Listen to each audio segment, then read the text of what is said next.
Hi everyone, my name is Rhea Klanczyk, and together with Tadej Vindiš, Aleksandra Kostić, and Peter Tomaž Dobrila, I am one of the curators of the International Festival of Art, Technology and Science, KIBLIX 2021, entitled Virtual Worlds Now. I welcome you on behalf of KIBLA, who has been organizing this festival since 2002. In line with KIBLA's new long-term research focus on XR technologies and art, in scope of RUC, Network of Art and Cultural Research Centers, and considering that the past year has probably been the most virtual year we have lived so far, the key question we're asking for this year's edition is, what are the virtual worlds now? Today we continue with the 10th discussion in the series of thematically focused panels in which we bring together international professionals in the fields of XR and other emerging technologies, as well as art. Today's panel will focus on the crossovers between neuroscience and art and mind control. With great pleasure, I introduce today's moderator, media artist, and professor at the UCLA Department of Design and Media Art, Victoria Vesna, and our guest speakers, Masha Yazbec, head of the DDT lab in Trbovlje, Kristina Albu, assistant professor of contemporary art history and theory at the University of Missouri, Kansas City, neuroscientist and assistant professor at the University of Puget Sound, Siddharth Ramakrishnan, artist, performer, composer, and scholar Marco Donnaruma, and Rhea Klanczyk, who is a project manager at Black Bee Applied Neurosciences. Without further ado, Victoria, the floor is yours.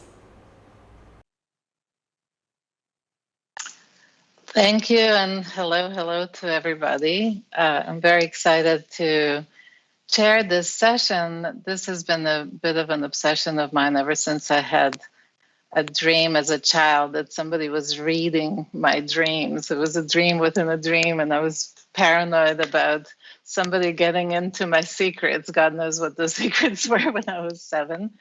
But it kept going, and where it really truly took a turn for me personally is when I had the pleasure, honor to work with Stephen Hawking, whose machine I actually still have. So this is his very, very first machine where he would talk through it. And when it got upgraded, so you can look at it here a little bit. When it got upgraded, I was given the machine. But the reason I think is so fantastic is because you can see how the technology has progressed, where even at that point, with all he could operate was one finger, and yet he would project his thoughts. And that never would have been possible, technologically speaking, until now. And this is, we're talking about the 90s, so we already know about brain implants and all the different things that are happening with mind control, and also the rising interest on mindfulness in the West, which also is a form of mind control. So to really look at this from many different angles is just super exciting to me. And the way it's going to go is a very short intro of every speaker, and then every speaker will speak also for just 5 to 7 minutes, just for the audience to get a sense who's talking, what point of view. And we'll start with Kristina Albu, who will give us an art historical point of view. And then we'll go through the list and just address many different angles. So we have Masha Yazbec, who is in Ljubljana, and we work together in Japan at the Empowerment Informatics program. She and robots talk, and this is her thing. So I always invite her to bring in the other consciousness and talk about how we embed consciousness into technology and robotics in particular. And then we have my longtime collaborator, Siddharth Ramakrishnan, who's a neuroscientist, but just incredibly wild, wonderful mind that I've been so happy to work with. And together we've explored many things dealing with the mind. We still do. Most recently doing online meditations together.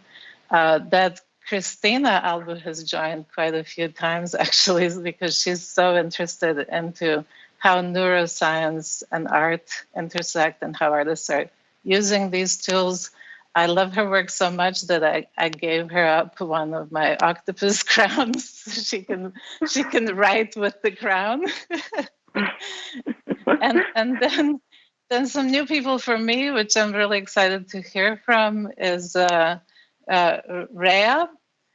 So Rhea Klanczyk is coming to us from Slovenia, and she's coming in from an angle of neuromarketing, which is a really interesting thing, to be quite in the open about it and not get all like it's always negative necessarily, but also to have a dialogue with people who actually do the neuromarketing, I think is really important.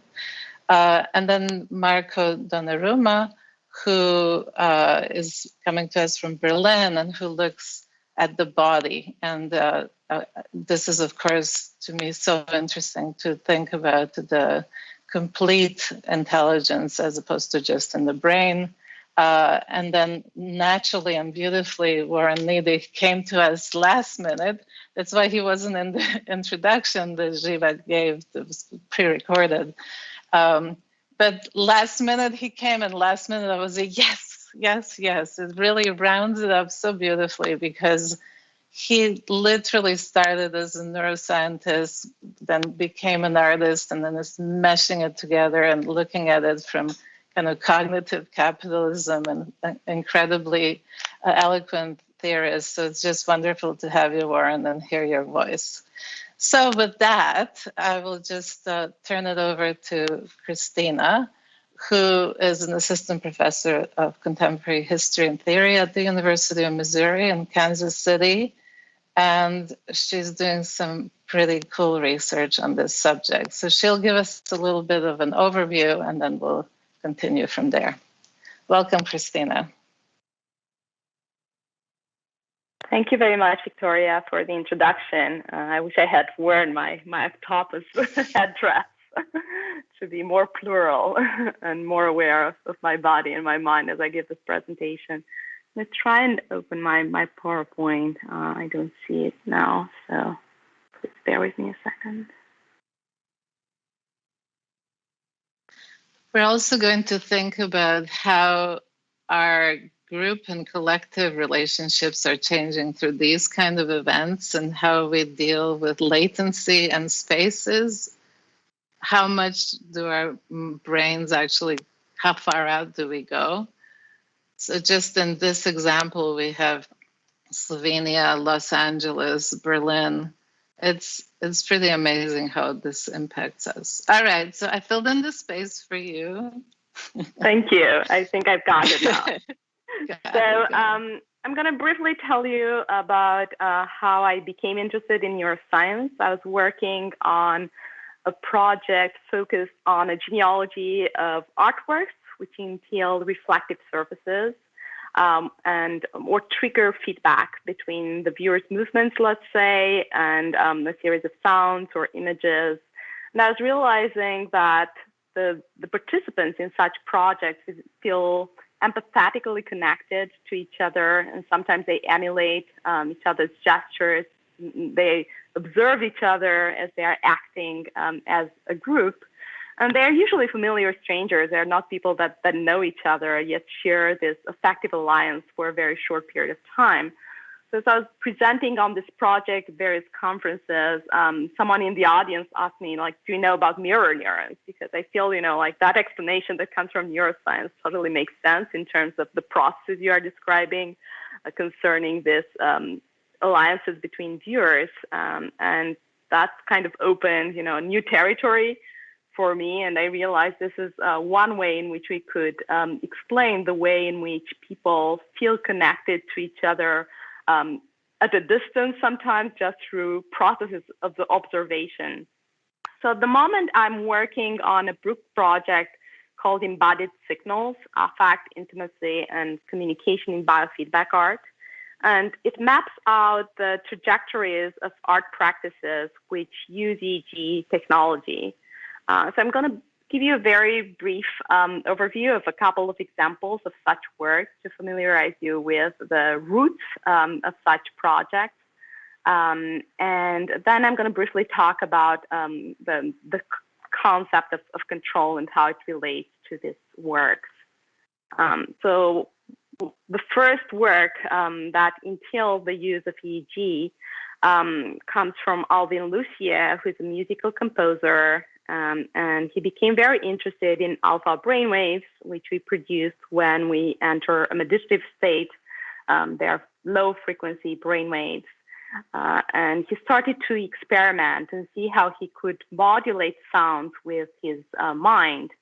And he created a script for this performance. And he was very afraid of performing it live because it's the kind of process that is very unpredictable in quality. So he's wearing electrodes, measuring his brain frequency, and then these signals are amplified, and he could activate sounds, percussive sounds that were produced by various instruments. And he found it really hard to control this whole process. He would regulate his breathing and close his eyes in order to enhance the ability to produce these brainwaves and produce sounds. But initially, he was very afraid, anxious of performing it live, precisely because of the elusive quality of the interaction. Another work is by David Rosenboom. He's also a musical composer, and he's been working with neurofeedback for a very long period of time. So in the 1970s, he started experimenting with the use of EEG technology and sound. And I think it's not at all accidental that we see so many people from the musical field who were starting to use this technology initially, because these brainwaves, alpha brainwaves that we're so interested in because they are so important for our well-being, are sometimes produced when people close their eyes. So many of them were using sounds and correlating them with this brainwave frequency. However, there are also artists who were starting to use imagery, and David Rosenboom is combining sound and images in this particular case. This is called the Vancouver piece. It's an installation that he created in 1973. So two people would enter this acoustically insulated room, which is fairly dark, except for the moment when they would have electrodes attached to their heads, and whenever they would be producing alpha brainwaves, there would be a spotlight that would be switched on above their heads. One of them was red, one of them was green, to differentiate between them. And the two participants were separated by this aluminized mylar screen. So when the light came on, they could see themselves in this reflective surface and see each other as they were both producing alpha brainwaves simultaneously, entering this relaxed state of mind. Their images would be superimposed on this reflective surface. Another landmark of biofeedback art is a work by Nina Sobel called Brainwave Drawings, and she's been developing this project from the 1972 to the present. It's a participatory installation in which two participants are entering some scenario like where it looks like a living room, like this domestic setting in which people would feel comfortable and they would be watching television together. But what they see on the monitor here is images of themselves as well as this graph that is oscillating. There are two axes that correspond to each participant, one horizontal and one vertical. And they are wiggling constantly in relation to their brainwave frequency. And as they manage to enter a state of attunement with each other and produce alpha brainwaves, there's the potential for these lines, wiggly lines, to form a full circle suggestive of their oneness. What I find truly astounding about Nina Sobel's practice is the fact that she was also interested in allowing the viewers to have agency over the images, so they could actually switch off switch on the video and watch themselves turn back, reverse, and watch their interaction previously on the monitor screen through the use of video feedback. So it was not only about the live observation, but also about this observation of what has previously happened and how they managed to get in tune with each other. So a few words, just briefly, also about recent artworks. I have here also Victoria Vesna and Marcus Kunz. Up top is brainstorming. She can talk more about this project. She's the originator of it. But I find that with contemporary artworks, there's more and more an interest in raising questions about communication with other species, raising questions about the unpredictability of these processes, the way we can stay open to what is happening within us as well as outside our bodies and become more in tune with each other. I won't talk about this project. I'm just highlighting them since time is really short. So I want to get to the concept of control since it constitutes the basis of our discussion today. And the roots of the word go back to medieval Latin, and it used to mean to verify, to check against. So it's an accounting term. I think Warren may find this interesting. He's going to talk about cognitive capitalism in a little bit. So it was used to reference this duplicate register that would be created in accounting to check the payments that are being made. And it's only later on in the 16th century that the term also acquires this meaning of regulating action, maintaining authority over something. So here are some of the way in which I see the term correlating with this biofeedback project.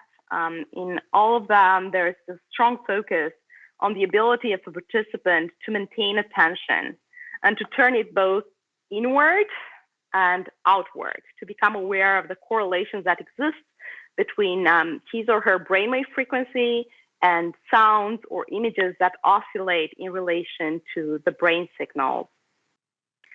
Another important aspect has to do with the ability to shape the communicative exchange, since many of these works I was imagining have a social dimension and entail this pairing between one participant and multiple others or one other in this intimate setting. There's a strong focus on remaining open, maintaining control over one's ability to communicate with the other person and create an exchange.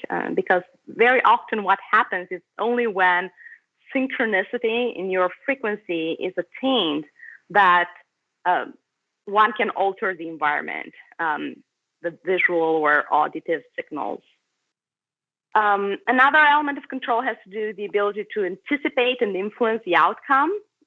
So some of the participants may want to focus on this task that is given to them, on this idea that they need to attain that attunement. But often what happens in this work is that the more they focus on the idea of a goal, the less they are able to actually enter that alpha brainwave state that permits them to reach attunement with the other person.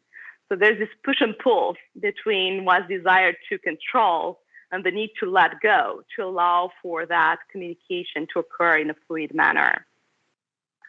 And last and not least, I think, control in this case, it has to do with the ability one has to calibrate the degree of autonomy in relation to the constant variables, the changing circumstances. Very often, many of these works also entail a public audience. So there's a matter of becoming aware not only of the communication with the person one is paired with while the neurofrequency is measured, but also an awareness of the social circumstances that one is part of in this process. And I think, the fact that one has an audience while performing attunement is an important factor to account for. So these are two questions that are driving, my interest in notions of control within the framework of this artwork focused on biofeedback. So one of them is how is mental control to be redefined in view of neuroscientific findings about the limits of free will? How do we come to terms with the fact that our agency is actually limited and that we constantly need to modulate and to ponder our ability to express our options and also face the constraints at the same time. How do we not lose hope and give up entirely once realizing that we lack this free will? How do we need to redefine what control is, basically? Because I think we have problems with that notion of control and focusing on it only from this perspective of the individual, which is a very fallacious way of thinking about this. So my second question focuses on how are human-centered notions of control to be reshaped to account for the agency of technology and non-human entities? How do you think of control in relation to this broader system, social, political, biological systems that we're all part of? How am I doing with time? I think I'm done, right? I think so, but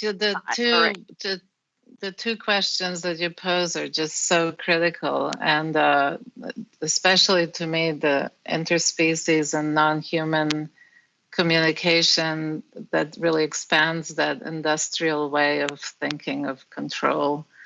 It's really a great foundation. Thank you. So you can also pull in things later when we talk. I'm sure. I just had one more extra slide, but I'm sure we're going to address those questions later on. Show us the extra slide. Fine. Go. Fine. No. It's a lot of text on it, so I'll leave those questions for later. You'll use it. Okay, great. All right. Yeah. Thank you. All right. Thank you. So we move. If you could stop your sharing, we're going to move now to Masha Yazbec, who's coming to us from Slovenia.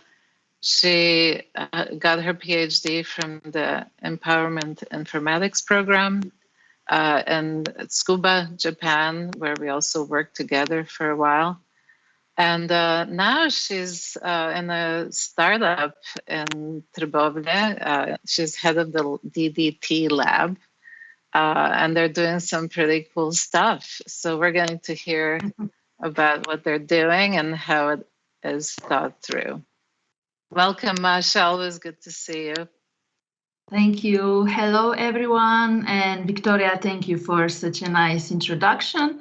It's my great pleasure to be part of this session with such an amazing panelist. I'm really looking forward for all the presentations and discussions. Yes, currently I'm leading DDT Laboratory. It's a laboratory, it's a platform where we are producing projects that are on the crossroads with art, science, technology. And our mission is also, we are for the democratization of science and artistic projects and also new technologies, because we think if these developments are out, so I think everyone should have the chance and the right to be introduced with it, because it's for the people, right? And I don't like that all these research and amazing advances stay only in these academic circles. Okay, and let's just start a little bit about my journey, how I actually started to be interested in neuroscience and brain-computer interfaces technologies. It all started during my studies in Japan at Empowerment Informatics. I went to study there to Japan because of my such interest in Android science, in robotics, and of course, where else to go than to Japan. And I did my research internship at ATR at Professor Hiroshi Ishiguro Laboratory. For those who don't know, Professor Hiroshi Ishiguro is the pioneer of Android science. He's making robots that really looks like human, like they come out from Blade Runner movie. And there I had the pleasure to work with also with neuroscientists, and we did an experiment. They accepted my proposal, my research proposal, and we did a body swap with an Android robot. So we tested body ownership illusion with an Android robot that actually was moving, and I was quite surprised that with this protocol that is needed to achieve it, we did this in like 3 minutes. And we tested this with the people who came out outside of the laboratory. They were not familiar with the experiment, and 90% of the people in this experiment, they felt the body of an android, like you can see on the first picture, like if theirs their own. So this is we were researching brain plasticity and body ownership illusions. And then at the same time, they were also running an experiment, because android science is also for the rehabilitation. So you can interact with the android robot with your brain waves only. So you can control the head, the whole body actually. So I was part of this experiment. They also were working on the experiment where you can control the third robotic arm while you are doing multitasking. For example, you are typing and you are thirsty, and with your brain waves, you can call the third hand and to give you a drink. This actually worked. I was able to test it, and there is also a science paper outside. And I'm not coming from neuroscience, and of course I needed some support to understand some facts about it. And there I met in Japan a very nice scientist, Dr. Mariam Ali-Mardani, and she introduced me to neuroscience and really impressed me by it. And then from the artistic point of view is Victoria Vesna project, Octopus Brainstorming. Amazing project and really amazing collaboration with artists and neuroscientists, which we had a pleasure also to experience it in Slovenia at Speculum Art Festival. And then after I came from Japan, I was invited to teach the master program Interface Culture, where I had the opportunity in Linz to meet with Erika Mondria, and she is an artist, also researching neuroscience. She actually established a brain lab at Ars Electronica Festival. And all this kind of led that I wanted to continue with the neuroscience, or more to say with the brain-computer interface technologies, or neuroscience technologies. So in our laboratory, we established also a laboratory, part of our laboratory is for the brain-computer interface applications research, and also we are developing prototypes. And we demonstrated, we organize workshops. So we do like neurorobotics, neuroart, and neuro-VR. Here on the picture, you can see this big painting in the middle is actually there a performer, our member, and he is painting painting on this digital canvas. This was on the opening on a very important conference, so future and the future of industry and internalization, organized by the Ministry of Economic Development and Technology in Slovenia.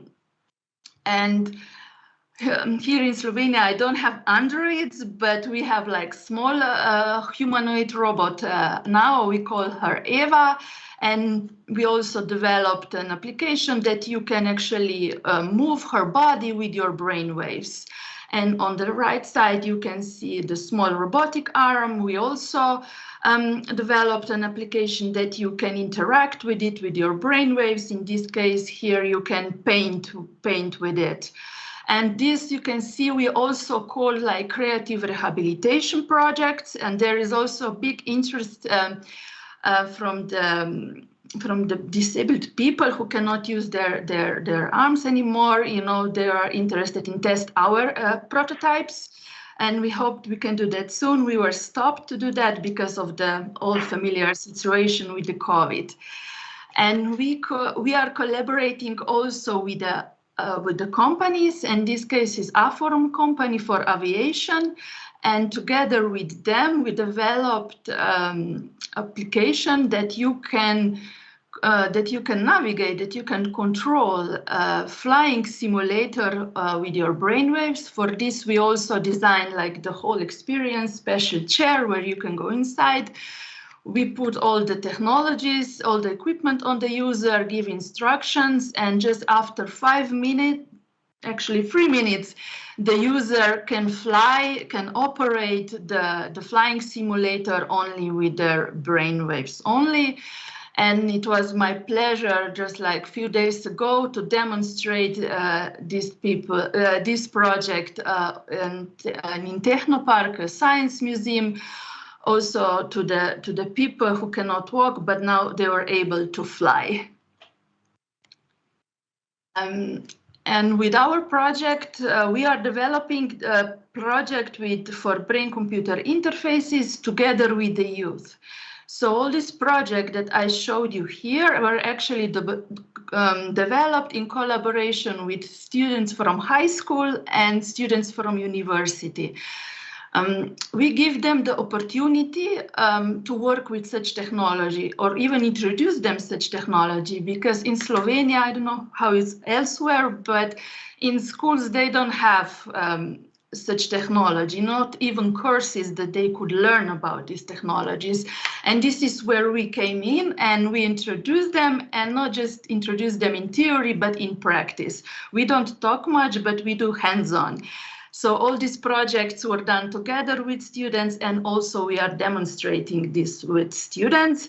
And it's my real pleasure to say that we also encourage and inspired some of our youth to continue to study the neuroscience. Especially they are interested in this to empower people with neurotechnologies. So especially females as well. And at the same time, we also show to the youth that you can develop such things also in Slovenia, that you don't have to go abroad, that these things are not only in Japan or the United States, but also in Slovenia, and also in such a small town such as Trbovlje. And I'm also happy that in October, we will also start collaborating with cognitive science students from University in Ljubljana. They will come to our laboratory to do the praxa practicum work and to get introduced with hands-on with such technologies, not only in theory. So that is from me now. And okay, thank you, Masha. It's always so inspiring to see how driven you are and how much you put out. And it's been always a pleasure to work with you in Japan. But I was always impressed with the fact that you were saying, we're small, we're Trbovlje, but we're going to do something amazing. On the ashes of the industrial ex-Yugoslavia. It's fascinating to me. All right, so we move on. We go to Berlin, and we're going to hear from Marco Donnaruma, who is an artist, performer, stage director, and he comes to us from the embodied consciousness, where he really looks at the body as a way of expression from personal to collective. So it's a real pleasure to meet you, Marco, and the floor is yours. Thank you. Well, my pleasure to be here. Thanks for the invitation. And actually, I have a point of connection with Christina, because a large part of my PhD thesis back 5 or 6 years ago was about biofeedback in the art and in music in particular. So I've seen things there. Oh. And yeah, so okay, maybe I explain where I come from in respect to the theme of today. And so as I just mentioned, in my PhD some years ago, I specialized in physiological computing for music performance. And that's how I started investigating various biosignals from the body, including the EEG. And which is brain signal that can be measured with electrodes. And so I got my scientific background in that context where we were doing human-computer interaction work and research into how to enable embodied ways of interacting with media in general, and then with a specific application of music. So that was my first encounter with neuroscience, and from there I went on doing other works related to biosignal, but not to brainwaves, because merely because it's very difficult to measure brainwaves, at least in my experience, when moving. So being a performance-based work, the one that I do, I always ended up using different biosignals like muscle sound or electrical discharges from the muscle that are also measured with electrodes and so on. But then it was destiny apparently to come back to neuroscience, and in particular to neurorobotics, with a work that I will just show a trailer now and we'll speak over it, describing it a bit. And in 2016, when I was a fellow at the University of the Arts in Berlin, I started a collaboration with the Neurorobotic Research Laboratory at Beuth Hochschule, which is a laboratory for neurorobotics research, and they have been developing since 15 years about an android robot, and the way they study the robot is in particular how the robot develops some form of intelligence by learning through its own embodiment. So the robot literally lives in the labs, moves and watches what's happening around, and thanks to a special framework that is called Behavior Design Environment, BDE, they can let the robot learn from others' action, from its own action, from whatever it sees in its surrounding. And so basically what I did with the robot that you see in the video is I just took this platform and then abused it from scratch in order to create a robot which is a prosthesis essentially, which is called amygdala. And I did not program the way the robot moves, but I programmed the sensory motor system that allows the robot to move. In other words, the sensory motor system, for those who don't know, it's the basic of all animal life, essentially, including human, because we are animals. And it's the basic feedback where we get information through our senses. So I touch my computer now and I understand the computer, it's hard and I shouldn't hit my head against it, for instance. That's a very trivial feedback system of sensory motor system. And so I programmed this kind of system in the robot. So the robot feels the consistency of its own skins, and based on that information and based on how fast it's moving in that moment and whether it's interacting with another living thing or not, then it adjusts the ways it cuts the skin, because the purpose of the robot is to learn how to cut its own skin. Now, obviously, this is not a work about neuroscience, but it's pretty much a work about control, and it's a particular point of view about control in the sense that it is, of course, very critical of many different practices, and that's manifested in a body that destroys itself. But it doesn't actually destroy itself, and that's what I find very interesting. It actually manages to create garment of skin and cuts that have a certain aesthetic, and then, as you can see here, then I actually use the sculpture that the robots created afterward as independent artworks. And so this is the work. Now, I don't have too much time to get into the details of it, but just to highlight a couple of points about it. So, as I said, the interest was in control, but also in how AI is used for controlling categorization of people in society. And that's one major point of the work. So the ritual of skip cutting is actually a ritual that is very important to several animistic societies that still exist today, from Papua New Guinea to Eastern Africa.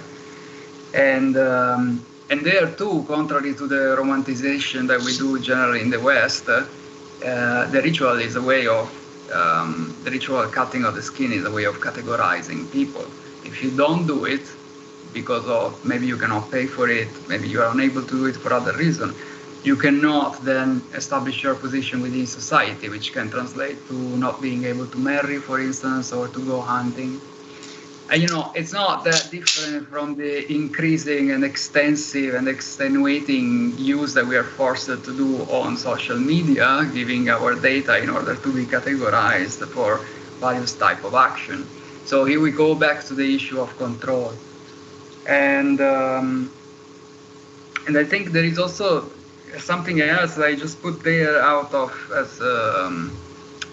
as some kind of point of talking maybe for afterwards.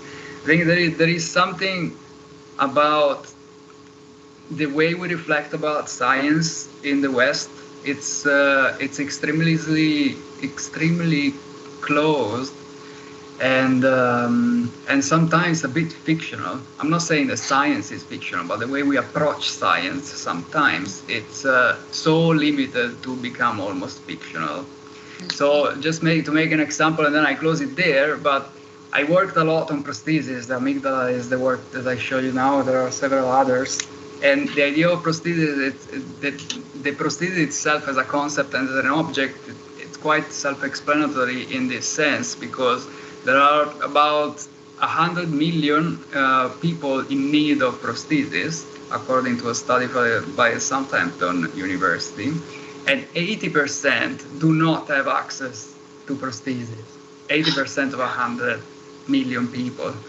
And possibly, I can imagine, I don't know, that wasn't specified in the paper, but possibly the other 20% is in Western countries. So this is not directly related to neuroscience and art, but it's more related to a general approach to the sciences. Where, for instance, there is a lot of talk these days of amazing prosthesis that can be controlled with the mind and so forth, and this is all great. But what I want to point out is that's really just a very small fraction of people that can benefit from that. And that is important. So what I'm trying to say is it's not a bad thing that there are these development, but I think we should really be careful about how we consider how those development influence the life of who.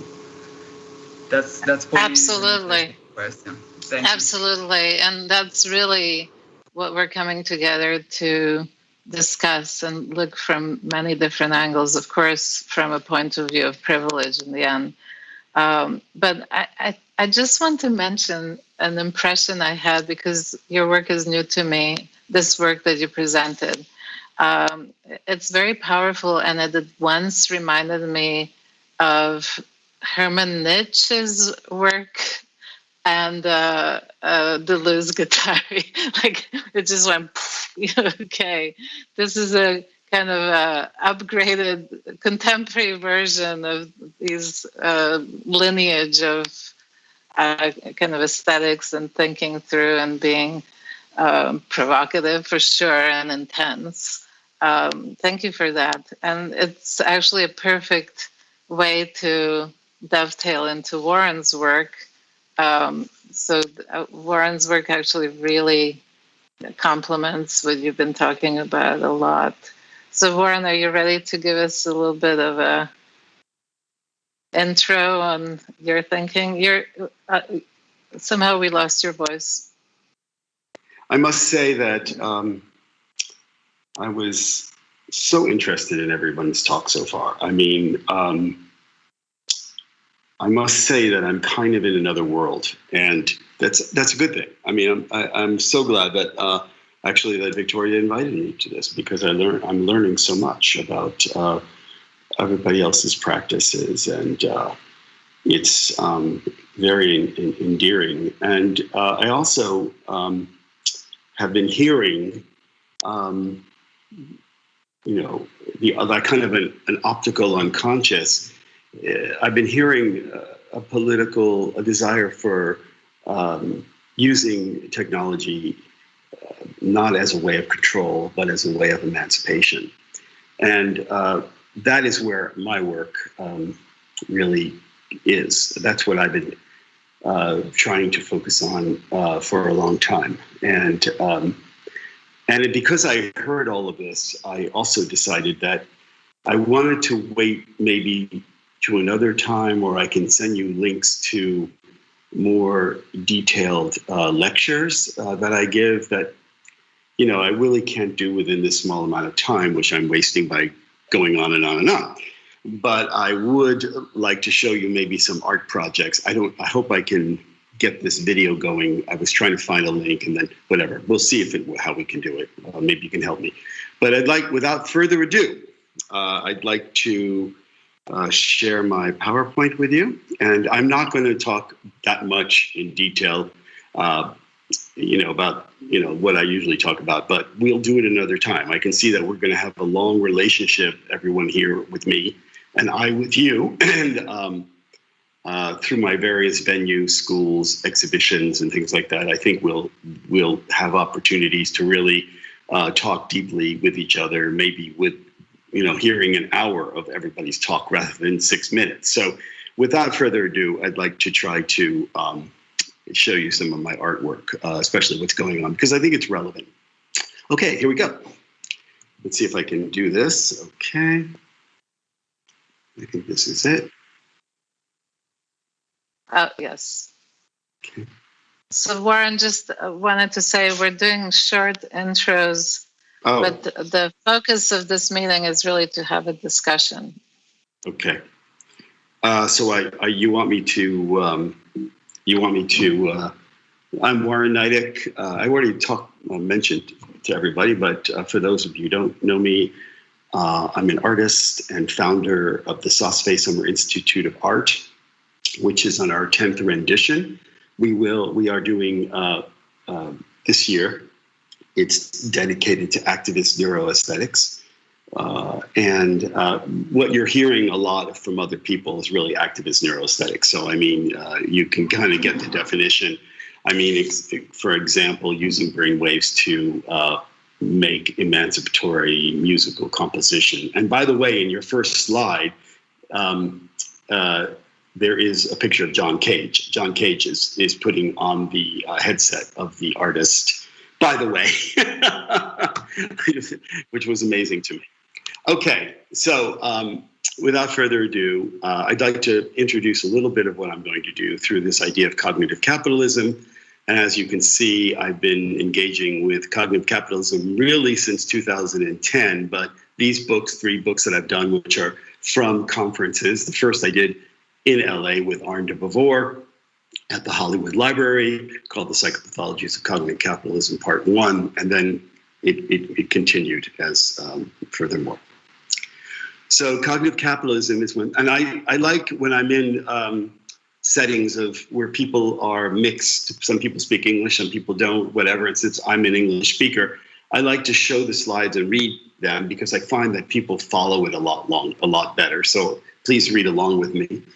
The brain and the mind are the new factories of the 21st century. We are no longer laboring on assembly lines, making objects like automobiles, but rather perform immaterial, effective, and intellectual labor on such social media websites such as Instagram and Facebook, while all the time creating customized data from our searches on search engines like Google.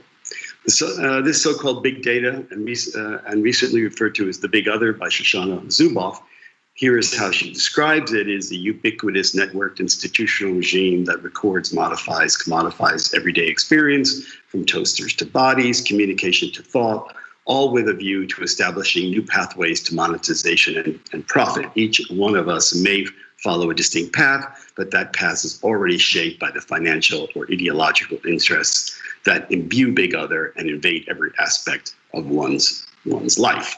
False consciousness is no longer produced by the hidden facts of class and their relationship to production, but rather by the hidden facts of commoditized behavior modification. Early cognitive capitalism heralds a mutation of post-Fordism. It is defined by precarious part-time insecure labor, a sleepless multi-time zone 24/7 work schedule, and real subsumption where everything becomes work. You're at a party, you're looking at your phone, and you're liking something on Facebook. That's kind of work. The financialization of capital characterized by herd behavior. The stock market is no longer generated by the quality of a corporation's work, but by the emotions that are surrounding, whether the market is optimistic or not. A shift to the valorization economy in which desire is created in the minds of cognitariats through communicative capitalism, in which immaterial labor predominates over material labor. We are no longer proletariats working on assembly lines. We're cognitariats working in front of computer screens. Late cognitive capitalism is also known as the cognitive turn in cognitive capitalism. It commences around the turn of the century in a world in which the predominant forms of labor are intellectual and service-oriented. The machinery of the brain takes on added importance as a locus of capitalistic adventurism and speculation. The so-called privatization of the neural common by neural capitalism. It consists of three conditions: neuropower, hedonism, and the frontalization of the Rostal March. I'm not going to get into that, but here is my latest work, and I think I'm going to turn on the next one. It should work, I hope. Let's see here. No, that's not going to work. Oh, it was working before. It's a movie. Okay, well, I'll just explain this work. So this work is called, and this is to me, kind of incorporates a lot of the things that I'm talking about, or people were talking about. I'm not talking about brain-computer interfaces. The next slide, I hope I can get to the link, will be about brain-computer interfaces. But basically, this is a work called The Parthenon Marbles Recoded. The phantom as other. So basically, this is an artificial neural network. And as you can see, it has a input layer, which is made of the Parthenon marbles, a hidden layer, which is this complex, very deep AI, complex feed-forward feedback systems, interacting with a series of terminologies and linkages and synapses and things like that. And then an output layer, which is the singularity, not singularity, which are fed by artificial intelligences that are being sculpted. Now, the key here is that if you can look at the bottom, you can see that there are these phantom limbs. What happened with the Parthenon marbles, which, as you know, were stolen in 1801 from Athens, from the Acropolis, and taken to the British Museum, where they still are in 1801 by Lord Elgin. And there is a big argument and discussion about returning them. So this becomes, on one hand, a kind of an example of a situation of cultural pilferage and reparations, arguments that are occurring. It could have been it could be about the Benin bronzes. It could have been about Jewish war artworks that were stolen during the war. It could be about Napoleon's pillage of Alexandria. I mean, it could be anything. I chose this particular example because I felt it was the best example. But anyway, this situation of colonialism and cultural pillaging, and this whole idea of trying to change people, it's been going on and it continues to go on. So I was thinking, okay, let's make a work about the future, about what would a digital governance be like in the future, rather than sculpting the artificial intelligences and the artificial neural networks through the optimization paradigms. What if this whole concept, they were sculpted by the psychic energy coming out of phantom limbs? So if you can follow me here, there's what's called a telescoped phantom limb, which is coming off the leg of this reclined figure, male figure, and that is going up all the way to the top. And this is very dynamic sculpture. For some reason, the slide after, which was a movie, is not working, but whatever. It's a very dynamic sculpture, and anybody who's in Berlin can come see it. We're having another opening on Friday. And what's happening is that what's sculpting and pruning the deep layer of the artificial neural network, the hidden layer, all the layers of the stratifications, as Deleuze would say. And this is a kind of brain without organs. It's one could take Deleuze's idea of the body without organs and change it into this concept of the brain without organs, and it's constantly evolving. It never stops.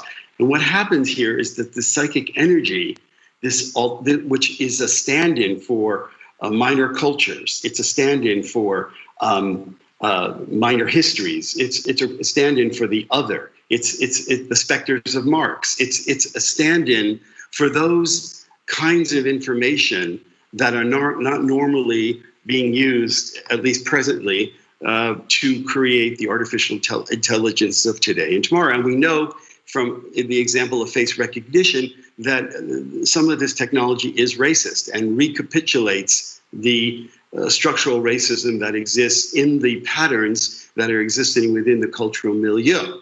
So that we know that happens. So this is an example of trying to talk about another way, trying to possibly think about another concept. And this is the video. Here, yeah, it's going to work. I think it's going to work. Let's see. Okay, so now you see the video.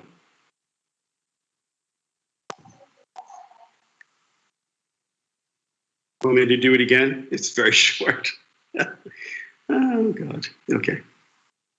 So you can really see the psychic energy in getting, and causing the pruning. Okay. And then let's see if we can if we're so lucky, I have one more slide, and let's see if I can do this. Let me see if I can,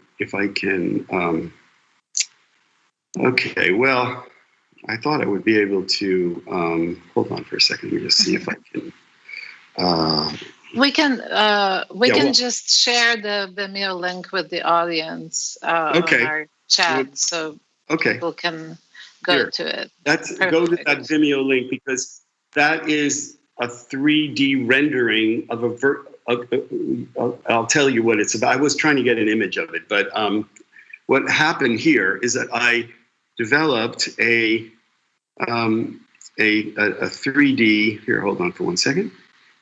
What I've done now, and if you go to that link, did everyone get that link, or should I go back and put it on again? No, it's fine. We got it. You want to show it? Okay. Could you do it? Yeah? Yes. Okay. So what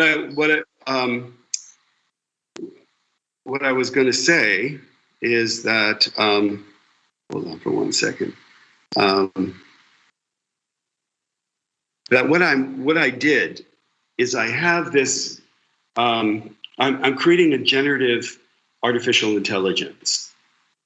So, which is more than just a connectionist model, because you could argue that first sculpture, neon sculpture, and why I'm using sculpture, by the way, is just quickly to tell you the two reasons, the most obvious reasons are, one is that, well, three reasons. One, I like using anachronistic technologies. Two, neon is used, since the early 20th century to sell things.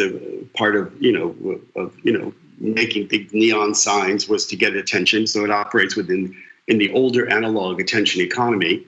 But also, in my case, it's about utilizing it to sell in the marketplace of ideas. It's about a kind of marketplace of ideas becomes a place where neon, rather than commoditizing and selling commodities or a movie theater or whatever, is about this kind of what I call wet conceptual art, a conceptual project that is colorful and engaging and attention grabbing and brings you in and is carnivalesque and all the ideas of carnivalesque. And the third reason is because the same quantum mechanics that occur in the gaseous, the excitement of the electron into a higher orbit and then its return, which causes the emission of the gas, certain quantum mechanical changes are also occurring in the neuron in the microtubule, according to Hameroff, whose work is most explicit about this. There are quantum mechanic changes in the microtubules of the axon, which are really important for memory, and there's research going on to that. So I was trying to connect this kind of quantum mechanics of both. But anyway, in the hopefully you can get to that into that link.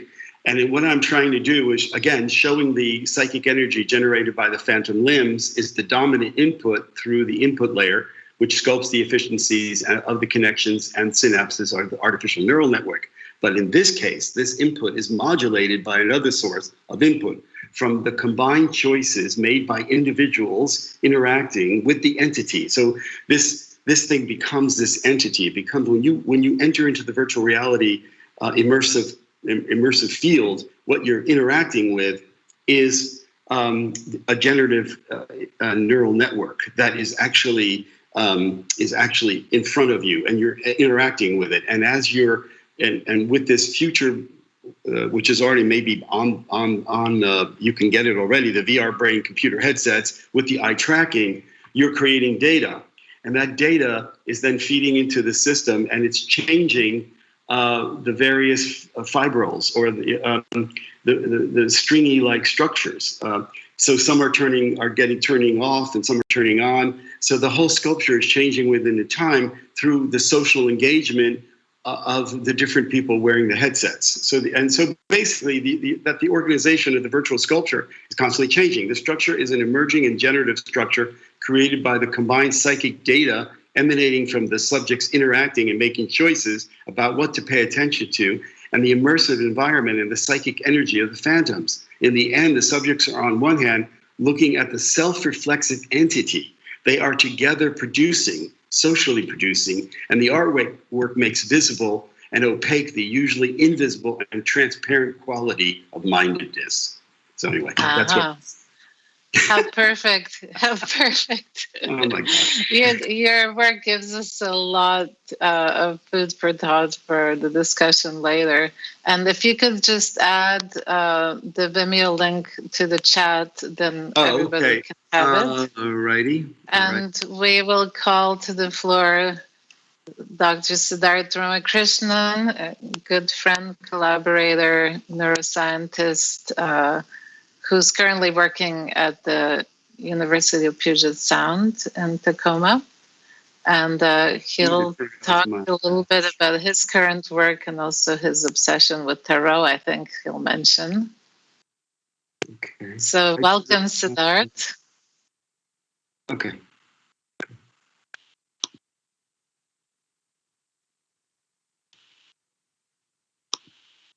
Hi, everyone. Can you see my screen?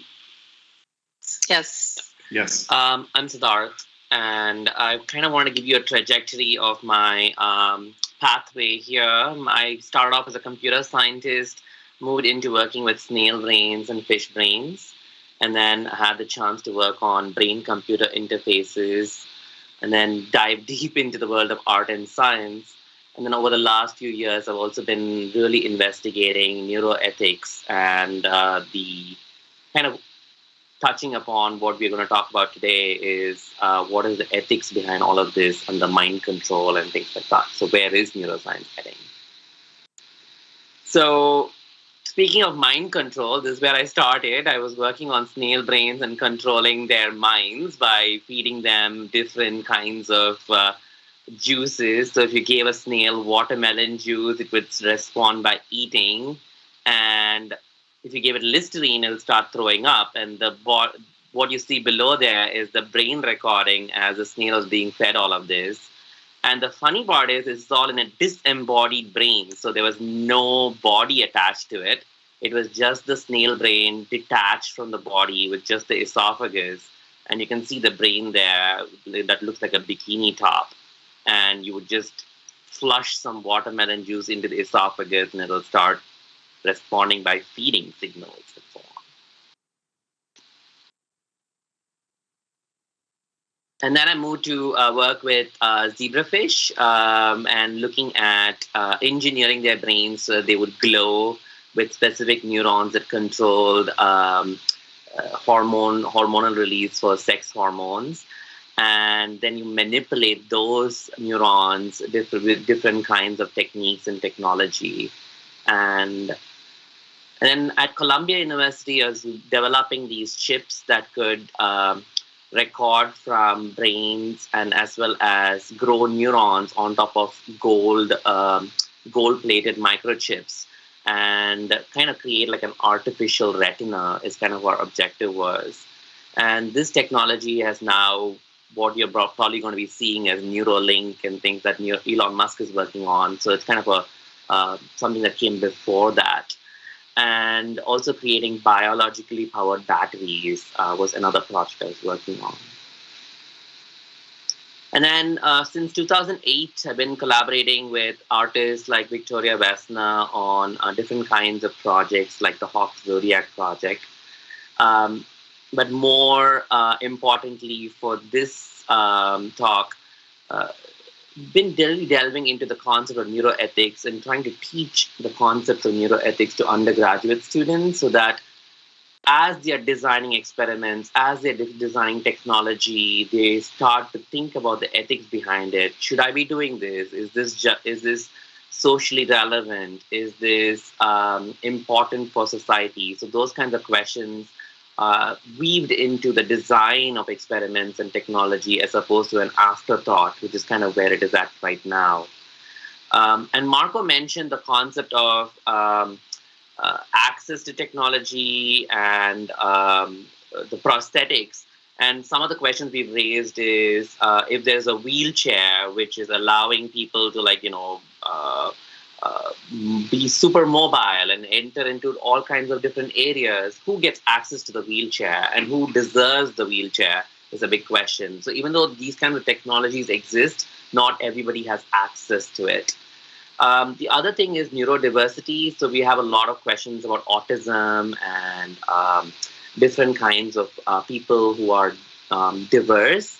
And what's happening is the doctors and the researchers have access to almost the brains of these individuals, and they use them as subjects, but they don't treat them as individuals. So the concept of thinking about ethics of humanizing some of these aspects of neurodiversity and different kinds of neural minds, I think is an important topic that needs to be there.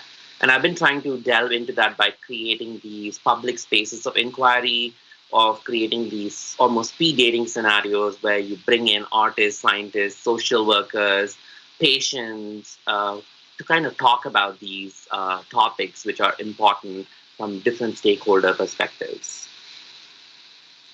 So what is possible in terms of mind control? So we mentioned Neuralink, which is this brain chip that's been implanted in the brain. And it's going to be controlled by Wi-Fi. And the minute that you can control it by Wi-Fi means that it can be hacked. So soon you're going to have people with chips in their brains that can be hacked. So think about that a little bit. And then we also have snail spies. Given that my love for snails is there, I kind of wanted to talk about these snails which have these little video cameras installed in them and can run around your backyard taking pictures of you. And then those pictures are then transmitted. And so wherever you go, they are either hearing you or taking pictures of you. So this is like an actual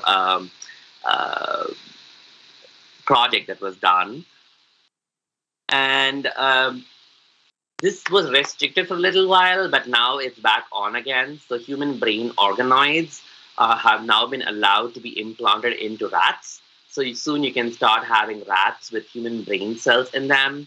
And so does that mean that these rats are human? Are they thinking like humans? Should they be treated like humans? So these are all some of the ethical questions that we need to start thinking about going forward. This is again been possible in a few different ways. False memories implanted into sleeping mice. So these mice were trained where they were given almost associations for places, and by just targeting certain parts of the brain when they were sleeping, and when they woke up and they went to those spaces, they would get all excited, even though they had never seen those places before.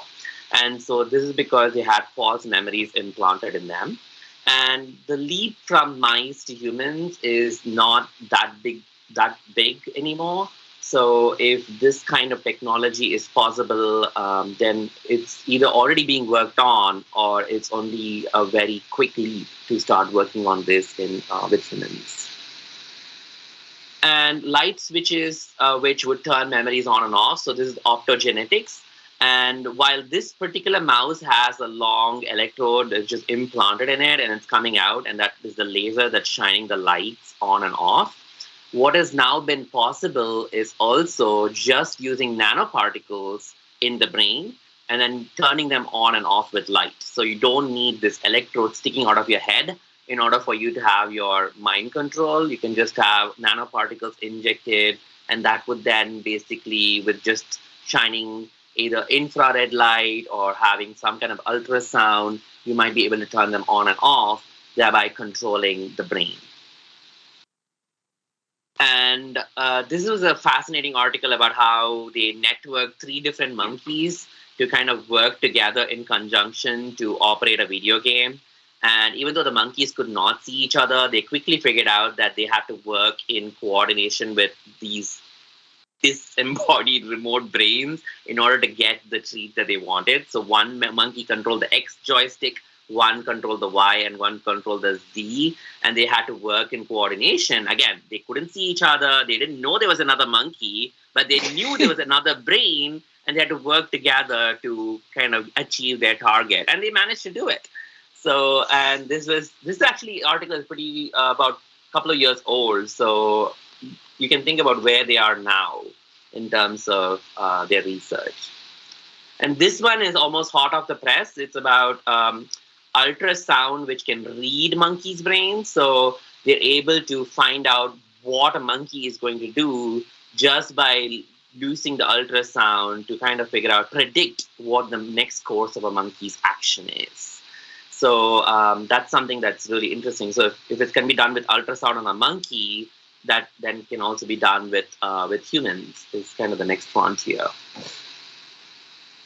And this is the flip side of it. By recording brain activity of someone looking at a bird, the brain activity is actually telling you what is actually being visualized. So just by looking at activity, we'll be able to parse out what people are looking at. And this was alluded to right at the big. Maybe Rhea will be talking about this next when she's talking about neuromarketing. But I've been researching a lot on neuroforecasting and how crowd aggregate data predicts what trends are going to be. So if I present you with 2 choices, do you think which song will be most popular in 6 months, song A or song B? You might immediately say song A, but your brain waves, and more importantly, the brain waves of a huge crowd of people is actually saying song B is going to be the most popular. And if you wait for 6 months and find out which is the most popular song, your brain is actually predicting which song is going to be the most downloaded, or which stock is going to be the most uplifted, or something like that.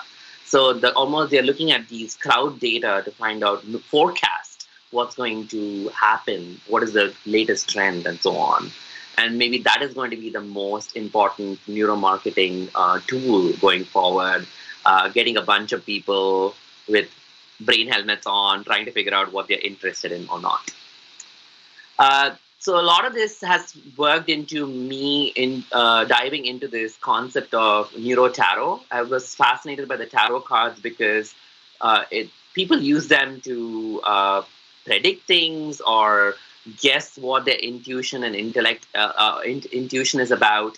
So I'm like, what is the neuroscience behind it? So I've kind of been diving deep a little bit into it. And that's kind of led me into concepts about what makes the brain predictive, what is neuroforecasting, and things like that.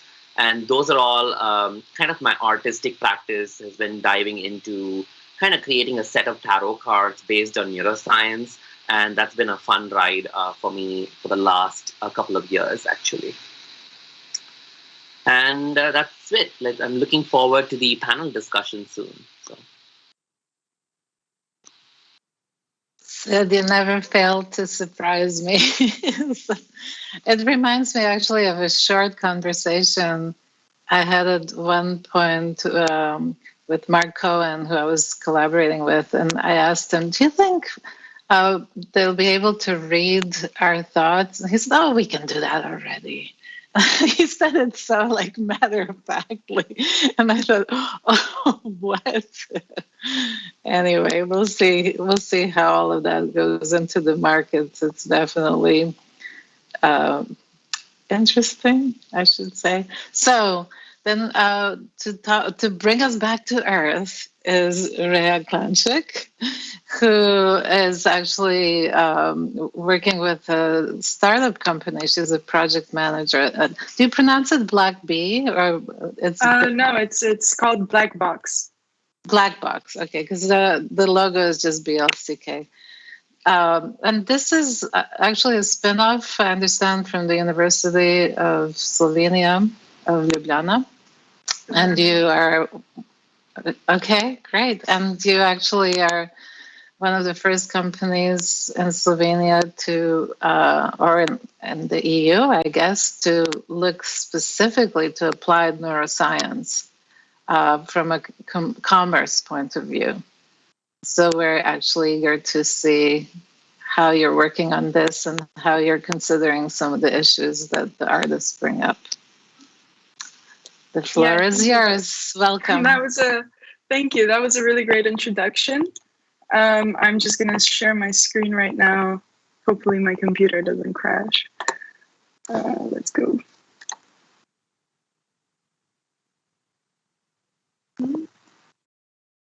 Is it working? Perfect. Thank you. All right, so my name is Rhea Klanczyk. I'm the project manager and neuroscience researcher.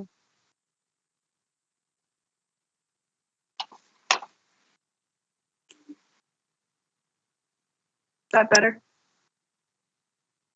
Okay. I'm the project manager and neuroscience researcher at Black Box Applied Neuroscience. And if you want to connect with me on LinkedIn, here's my link. So I'm going to start off with my background mostly, because I feel like even though this is a very diverse panel, I actually work with, people who's working in neuromarketing, and the way you go into neuroscience, there's kind of a set path there. And it's something that I want to broaden, and I want to, expand and let people know that actually you don't have to be, this sort of person to actually end up in neuroscience in the commercial field. So my start in neuroscience really started with volunteer work in high school with an organization called Epilepticacy. And we were developing technological solutions for people with epilepsy. It was really rewarding work at the time. I was also in high school, so it was, it was a whole new thing that I got to be a part of. But what really started, what the question that really stuck with me is like, what is the brain? What is the mind? Especially when you look at epileptic seizures, there's so many things that can cause an epileptic seizure, and so many reasons why somebody has this condition. But the way that consciousness comes back, the way that it reboots, is so poetic almost, and it's so similar. And it really gives you this image inside the brain as a self-organizing system. And that's kind of where my whole fascination with actual specific brain science came in. Though I have to say that I think science fiction really opened the field to a lot of people, and for me especially. And kind of that explains where my next step in my journey went. I decided, oh, my computer's frozen. Oh, that's not good. Great. Will it work? I'm sorry, technical difficulties. Okay. Yeah, yeah, what is going on? You're back. You're back. You're back. I know, sorry. Okay, yeah, I moved to Dublin because I went to film school at one point and got really interested in a lot of debates with my colleagues in film school about like, what is film language and how are we able to understand it? And can a computer understand film language? And this is the point where I would like you to show the video, please. Because basically what we decided to do was, what if we could develop AI contextual tools that could understand trailers and that could understand advertising? And how could we make the computer get what we were seeing and why we love these movies and what was going on? And so I was going to show a video now of basically one of our experiments with the Matrix 2 trailer, if that's possible. Okay. But yeah, I mean, in my head at the time, I didn't know that this was maybe neuroscience. You know, I was more like, I just love action films. I love science fiction. And what if we could put, you know, what we're learning in computer science and AI to apply to those areas? Obviously, that has really moved on, and there's a lot that we can do. And we've already mentioned in this panel already some stuff that's going on in that space. But that's kind of where I was going. And yeah, that's pretty much, you can see object detection on a video trailer here. What happened was the corona basically shut down Dublin and shut down our project as well. So I moved back to Slovenia and I started looking at, you know, how could I kind of go with this that I was interested in, trailers, you know, advertising, how do we understand this film language that's being shown there? And Black Box Applied Neuroscience actually contacted me because we can stop the film now and I can continue my presentation. Thank you. Come on. With Black Box, they also had to stop their neuromarketing measurements because of Corona. Basically, it wasn't ethical to continue doing that. So we started looking at historical data. We had 7 years worth of neuromarketing data. And what we mean by that is we had EEG recordings of people watching advertisements. We also had eye tracking done on them. And we had this huge data sets just standing there. And I came in with my knowledge of, you know, film trailers, of what we've done in film school, and from Picasso Analytics of object detection. And we started building models and we started experimenting and we started being a little bit creative because it was Corona. We were all remote working and we pushed some boundaries. And we ended up submitting the project to Falling Walls Berlin Science Week 2020 just to really get feedback from the science community and to kind of share the project and share the research and get more inputs on where to go next. And we actually ended up being finalists for the Science Breakthrough of the Year, among other people, obviously, but it was a great acknowledgement of the project, and it's something that I want to continue doing in the future. And basically, this is what neuromarketing looks like, to kind of demystify it a little bit. She's actually looking at a recording of already processed data, but it looks like this. You're sitting in a laboratory, they have an EEG on you, which is this hat, they have an eye tracking camera or glasses, and you're looking at something. And then we, thank you. And then we basically analyze the data. And this data is quite messy to analyze, if I have to say. So there's this assumption of people that say, oh, it's just automatic. If you have the right technology and you put it on somebody's head, you can just control them. And I from working and from getting these questions, I would like to emphasize neuroscience is hard. And it's not that simple. And you usually don't get direct vision into somebody's head. You really have to know what you're looking at. You really have to know how to use the tools, and you really have to understand that process. But to conclude, this was the Falling Walls. And what I've learned from working in this area, and what I think is the most important, especially in this topic that we're talking about today, which is about control, is the fact that there is definitely a lack of diversity in neuroscience. And there's there's so many barriers to entry into this field that really stop inclusion and conversation and discussion. And that's something that I think we really need to focus on in the future, because as so many topics, as my colleagues already mentioned, there's a lot going on. There's a lot of potential for disaster as well, but there's also so much potential for good. And if we just work together and if we start really thinking about being inclusive and having more diversity in this field, I think we can really achieve great things. Thank you.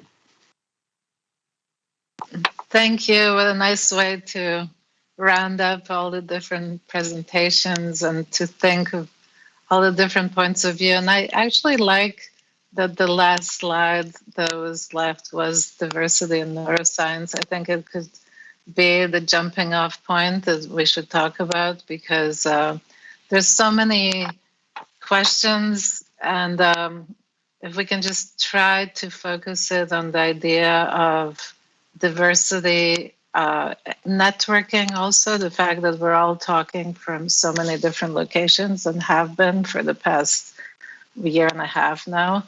How is that changing our collective brain? How are we in personal modes getting into these very privileged environments, and the gap and this, biological issues. And that's why I like that both Marco and Siddharth brought up we're animals and we're disconnected from the larger ecologies.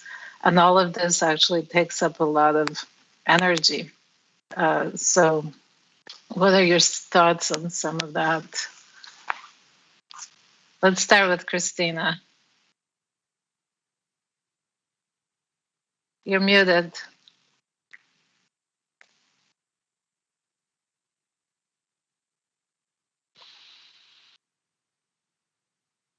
Okay. Yes, I think I pressed multiple times, but that was it. I'm fascinated by this project that create this encounters between people and the intimate quality of these relations that happen in an art space versus a lab space. And I think this is creates a possibility for opening towards otherness and enabling us to navigate differences and understand the limits of our own subjecthood in that process. And I think that physical proximity adds to the visceral quality of that encounter, and this is something that we might miss in the online sphere, even though we may feel connected even at a distance.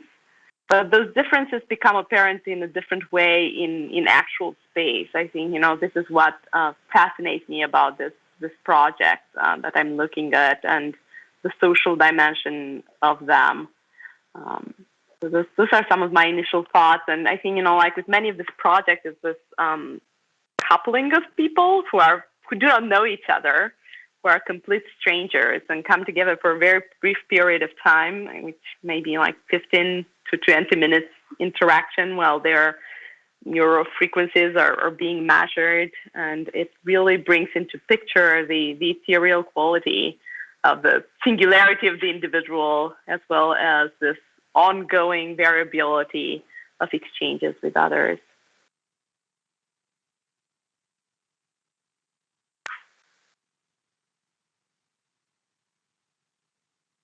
Sorry, I didn't. Sorry, Masha. I was wondering how you feel about the neuromarketing in relation to robots and androids in particular, that some fear will take over the role of actors or even professors in the future, and the AI will determine what we learn. And there's a lot of dark scenarios there. But you've been always looking on the light side with it, and you're in love with robots. So I'm curious what your point of view is. Yes, of course, there is always a dark side of it. And whenever I'm lecturing about Android science and also about neurotechnologies, of course, I point out also the dark side of it. But then I showed the positive, you know, the empowerment of the human with it. And the thing is also that we will not avoid this. Technology will advance, you know, if we want or not, you know. But it just depends on us, how we're going to use it and how we show it, how we demonstrate those tools to the youth. So I think we have to start here. And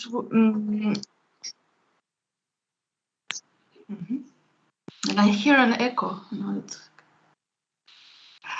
and I think also, actually, the quite big role is of us artists here, you know, bringing scientific advancements, you know, to the broader audience, and also that they lose fear. This is, for example, what happened in my experiences when we are presenting neurotechnologies, BCI. People don't even know that this actually exist, or if they know, they are afraid of it, you know, they have really fear, and they have this negative approach to it. But when we demonstrate it, you know, they really lose fear, and when they see that these things actually work, you know, I so impressed and really want to know more. And that's how we start conversation about neuroscience, you know, also in general audiences. Same with the robots. Whenever I'm when showing my research about android science, it's like, it's a shock for most of the people, but not negative shock, you know, because they were not aware that such science actually exists, you know, that such robots, android science actually exist, and that such experiments are happening. The broader audience is not aware of it. They think it's only in science fiction movies, you know, but we need to talk about it, because I'm not saying it's coming, you know, it's already here. In Japan, you know, androids are already living among people, so it's nothing so new, you know, for them. But it's just the way how we present it. And I'm also saying that robots will never, you know, like substitute humans, for sure not. This is also what I learned when we did experiments, when I had to learn how to operate the robot and how the robot is made, you know. I'm even more and more amazed how our body is made, you know, that we are far, far away from it. Even if we are super impressed by the Boston Dynamics robots, but they show it for a few seconds, you know, but they don't show all the thing that is behind. Right. It's actually pretty primitive in some ways, but it's moving pretty quick. Although it always amazes me how much trust we put into machines that are about 100 years old, and we have millions of years of work on our bodies and minds, so it's funny. Siddharth, you're on the other side of that spectrum. I'm actually curious what your thoughts are recently about diversity and consumerism in relation to neuroscience and marketing. Yeah, diversity is something I've been thinking about a lot, mainly because we've been developing more and more technologies, and given that very few people are developing these technologies, they're not incorporating all the different perspectives that they should have. And now it's becoming more evident that people have big differences in their brains on how they are brought up. There are sociocultural differences in what people notice and how they react to situations, even socioeconomic differences in how people react to situations. For example, if I show, even with this Zoom screen, if you ask different people from different cultures what they notice, say, okay, you see a picture, go back and write down all the things you notice. People who are trained in different cultures are going to notice different things. And unless we bring that multiple perspectives into developing these new technologies, we are going to lose out, and it's going to be catered towards like a very small niche group of people. And we're already seeing that. Google put out those images where it is not able to recognize African-American faces. Microsoft launched a chatbot which was racist, and all kinds of like crazy things are happening.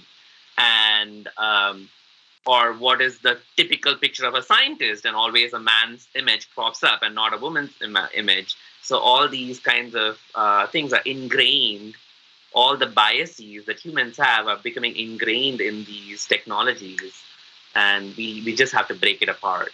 So. I'd like to add something. I know, there's two things I'd like to say.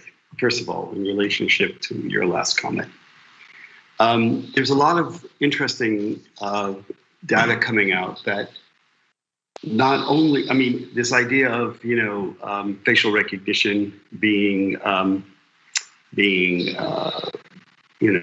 more attuned to Caucasian faces than African American faces. But there's also a lot of people who say that this is really an advantage because we're getting to a situation of such extreme surveillance that in a way, African Americans have an advantage because they cannot be surveyed as adequately as white humans. So that's the first statement I thought would be interesting to throw out there. The idea of an advantage for not being part of this algorithm or not being read as well algorithmically. It's a safety. It's a safe zone. The other thing I wanted to make a point. We're talking. I read that Shoshana Zuboff quote about the big. But let's take, for example, the fact that with brain-computer interfaces, we're already at the point where people can learn to, use their brain waves. It's an alpha wave or whatever, and they can move a cursor on a screen to move their wheelchair. They can move a cursor on a screen to operate a robotic arm. The first thing I'd like to say about brain-computer interfaces is that in the future, so now we're using new waves, and there are certain waves that are better for this than others. In the future, I believe there'll be maybe 10 or 15 types of brainwave patterns, and each one have different specificities, significances, and qualities that make them better for certain uses than others. That's the first thing. The second thing is the fact that you can do this. We know that in 20 years or 10 years, the opposite is going to be able to be true. So now we're generating brainwaves that can maneuver external prostheses and various other kinds of apparatuses. But in time, the opposite will be true. Those kinds of codes, the way that those brainwaves are coded is going to be more and more specific and more exact. And then we have the opposite. The opposite being that brainwaves will be generated by maybe for instance, a machinic neural entity based on the connectome. Let's say it's a synthetic connectome. For all those who don't know what a connectome is, it's the array of connections in a material human brain. But now we're working on synthetic connectomes, and these synthetic connectomes could be a form of situated consciousness, could be a situated external to the brain, and could be machinically operated, and machines that teach other machines, so that human beings are not even part of the conversation because we're no longer coding them. And this is a sci-fi, paranoid, delusional kind of rage, whatever I'm saying. But it's true. This stuff will happen. So because corporations, they're making tremendous amounts of money, and they will find ways of more and more adaptation. So what could happen is that we move. So all of a sudden, we're talking about neuromarketing. Well, yeah, neuromarketing, EEGs suck. EEGs are really crappy technology. But in the future, with brain-computer interfaces doing more and more kinds of technologies which are going to be operated from brain-computer technology, because it's going to go crazy, brain-computer technology, because you have to think about brain-computer technologies like different kinds of media. So you have the camera obscura, the camera lucida, you have the first photograph, then you have the phenocinescoscope, the zoetrope, then you have the cinematic film, then you have the video camera, then you have the video camera that's now you can move around with, then you have virtual reality. Brain-computer interfaces is going to be another kind of media. We're not going to be watching movies anymore. We're going to be involved in brain-computer interface immersive technological conditions. So you have to think about it as another form of media, and it's going to be everywhere. It's going to be everywhere. Everyone is going to be, it's going to be like your iPhone. You have your iPhone. Now we're talking about technology, virtuality, staying at home, the post-pandemic condition, which is more and more digital. Now go to a restaurant, we have an iPhone to even be able to read QR code to see a menu. You know, this is what digitality is all about. Soon that will be part of brain-computer interface systematics, okay? So just to finish, we know that in Fordism, we had something called formal subsumption. In other words, the footplate in the bio, anyway, the Foucault, the bio, whatever, the power over the body, the biopolitics of the footplate of the industrial shed in which the worker was formerly subsumed, working at the in the analog, in an analog way along the assembly line, was formerly subsumed. He clocked in and clocked out. Then with the movement into the society of control, from the we moved into this kind of technology where control was everywhere, and we were what's called real subsumption, where everything in our life is control and work and labor. And now we're moving into neural subsumption, where because in the future, this science fiction theory that I have out there, when you have the advancement of these brain-computer interfaces into the point of where they are everywhere, you are going to have what's called neural subsumption, in which all our thoughts, conscious and unconscious, will be able to be made into work. You're not going to be working at, and Google knows all of this. They all know this. I mean, this is not a secret. Facebook already has a system of translation that is 5 times faster than the ones we have now. They're already thinking about brain-computer interfaces. So it's all about bandwidth. So I'm going to stop there. But that's where we're at. And I'd be very careful to underestimate the power of neural economics and neural consumerism. I really think seriously about it, because I really believe that in the future, we're going to have neural subsumption in neural capitalism. Marco, do you have any comments on that? A response from Marco. Yeah, well, more than a response, just adding some thoughts. And I can see the point that Warren is making. I'm not so sure as Warren that it will definitely happen, especially thinking that in 30, 50 years, we're gonna be without food on our tables, even in Western countries. So that's always to be considered. But then, the risk is always there, and in that I agree totally with you. With that, but also with robotic technology, the same.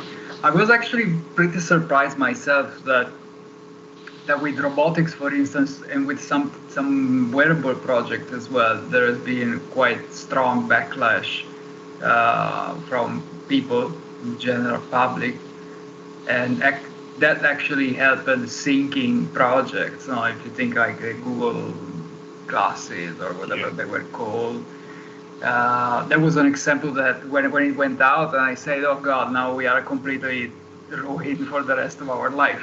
And actually that thing didn't happen, and that was a good thing. And if you see also, I don't know, all the project of the Boston Dynamics that I think maybe Masha mentioned earlier,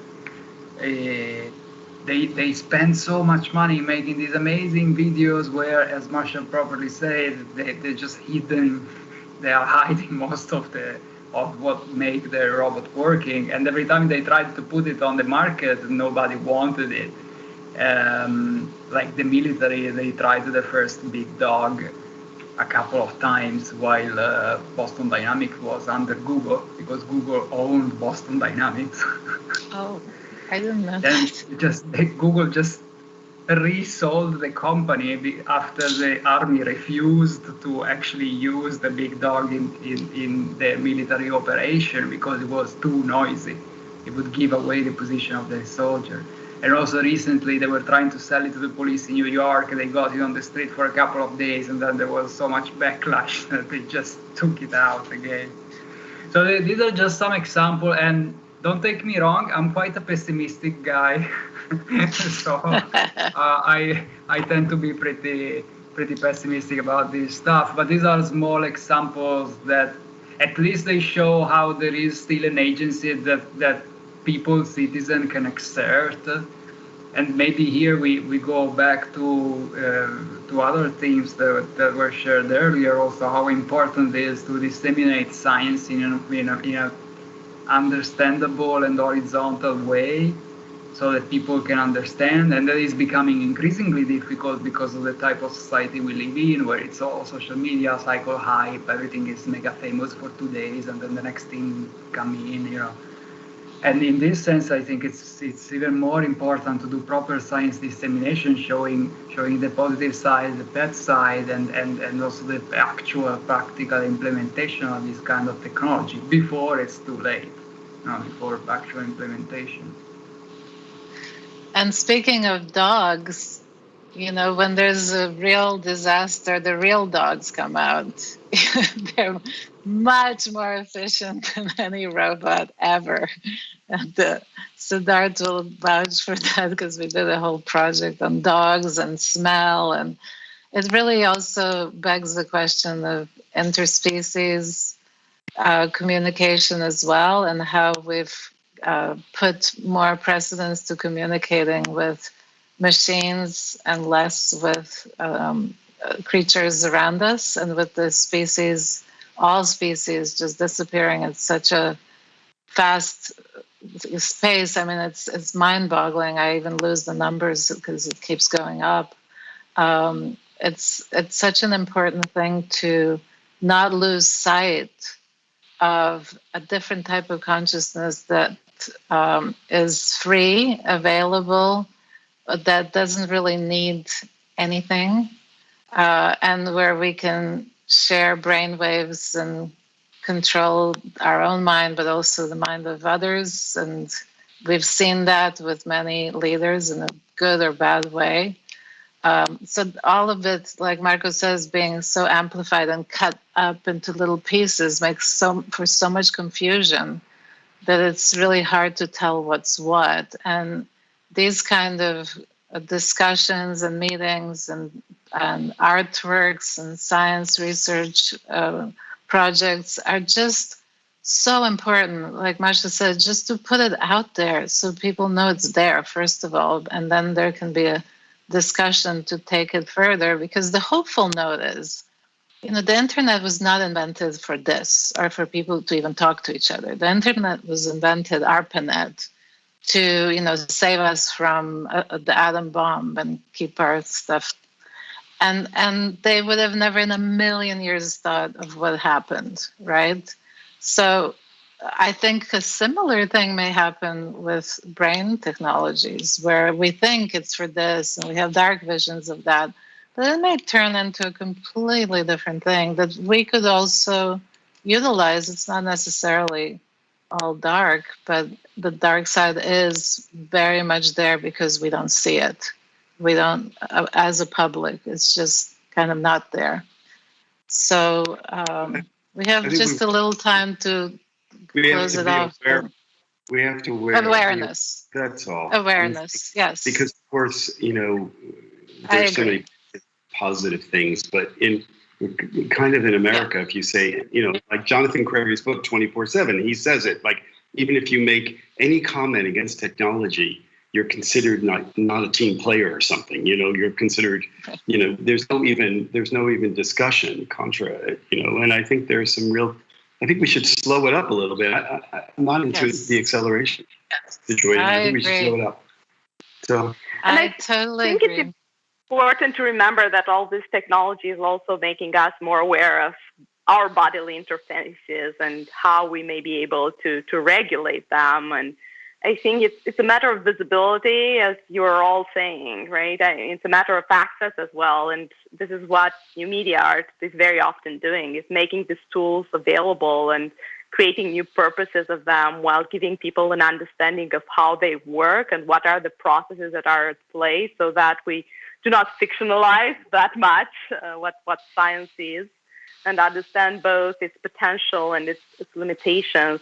And I think what's fascinating about all these queries is how we maintain this consciousness, and how can we maintain that switch between the interior and the exterior without losing track of all these various parameters, both biological and technological, that are working together with each other to get back to that idea of the ecology of all these systems, and how they can easily get out of balance if we lose consciousness of how they work.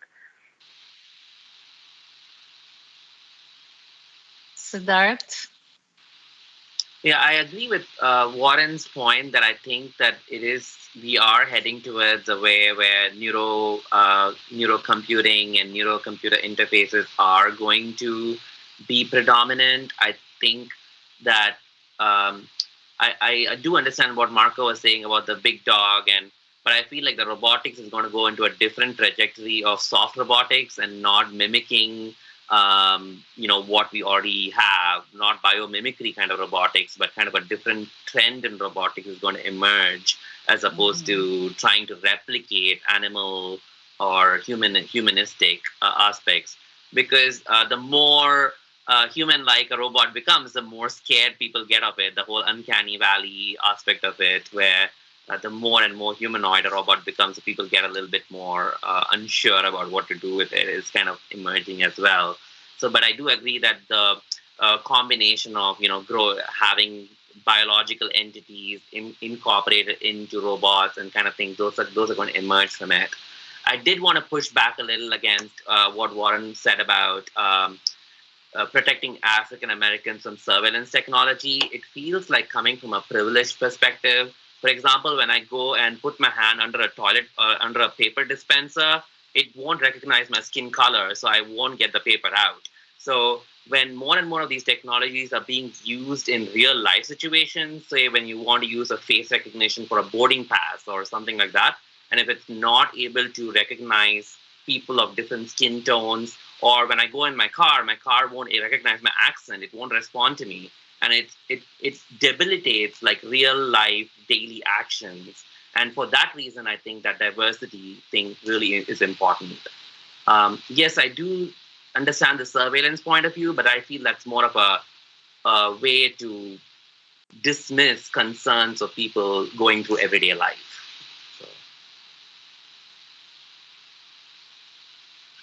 And Rhea, how is your company looking at some of these issues, the fears and the dark side of the... Yeah, we confront it a lot when we're measuring participants. Our participants are volunteers, and they get rewarded for helping us and for being part of the research. And most of them do come from a curiosity point of view. They heard somewhere from a friend, or they saw that we posted that, we're going to have these measurements and you can get your brain measured. And they come to us and there's this excitement, fear, unsure, but also, oh my God, I'm stepping into the future when I'm doing this. And for us who, done this and who are used to this technology, when you're confronted with this, it makes you step back a little bit and appreciate it a little bit more, what we're doing and where humanity came to, that we're able to really talk about this discussion in a real sense. These problems and issues that we've been discussing right now as a group, the fact that humanity came to this point that we're even talking about this technology and what it can do and where we can go and what cliff we can jump off of now that we've created the opportunity. I think that's really the part of the work that makes it rewarding. It is scary, though. I do have to agree. When you really start thinking about this stuff, it is scary. And especially why I wanted to say diversity. I know we have to wrap up, but why I wanted to say diversity, it's because, there's so much more to discuss, and there's such a bigger discussion to be had with everybody. And who when we're collecting this data, it's also who is looking at this data, who's creating the tools that look at this data, who's creating the applications for this data. All of it is so limited. Even, I come from a place of privilege, but I even felt, I was the only woman in the room a lot of the times. And from working in Black Box, I've been able to push to get, at least equal gendered groups when we're working on this stuff, so that we at least have that. At least, but much more. We want so much intergenerational. We want animals in the room. We want to be aware of the bacteria. And we want to also be aware of the amazing possibility of doing this, where we have 2 people from Slovenia, 1 person in Kentucky, 1 person in Seattle, 2 people in Berlin. I'm here in Los Angeles. And I just want you to just, with the audience, wherever you are, to just for a second think how amazing it is that we can connect and talk about this and put these thoughts out. And like Warren said, it's just the beginning of a discussion. I can see, Warren, why you created a whole school around this. Thank you so much, everybody. And thank you, Jiva, for being behind the scenes and make this happen. Bye, everybody. Just wanted to say, hands to the screen. I wanted to say that Nora Khan is the woman who wrote about this positive effect of survey of African Americans not being able to. Her name is Nora Khan. Shout out to Nora. And she's at Rosenboom. You know her at all? Do you know her? I know of her. Yeah. She's cool. Thank you. Here's her. So I guess we're off the air, Jiva. Okay.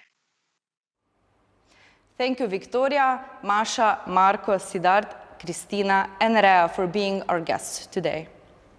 With great pleasure, I also announce upcoming KIBLIX 2021 group exhibition at Kibla Portal, where we will gradually introduce cutting-edge projects by international artists, starting at the end of June, with video and VR installation by Jakob Kutsk-Stinsen, participatory project in augmented reality by Studio Untold Garden and Sebastian Dahlqvist, VR landscape by Tanja Vujinovic, intermedia installation by Nika Arjavec, and generative audio-visual painting by Tadej Drolc, and more international artists working on the crossroads of art, technology, virtual and augmented reality.